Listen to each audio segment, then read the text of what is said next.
Beni hor görme kardeşim. Sen altınsın, ben tunç muyum? Aynı vardan var olmuşuz. Sen gümüşsün, ben sac mıyım? Ne varsa sende, aynısı bende. Aynı varlık, farklı bedenlerde.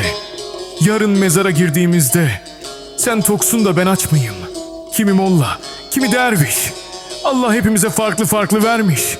Kimi arı olmuş çiçek dermiş. Sen balsın da ben çec miyim? Topraktandır cümle beden. Nefsini öldür ölmeden. Böyle emretmiş yaradan. Sen kalemsen, ben uç muyum?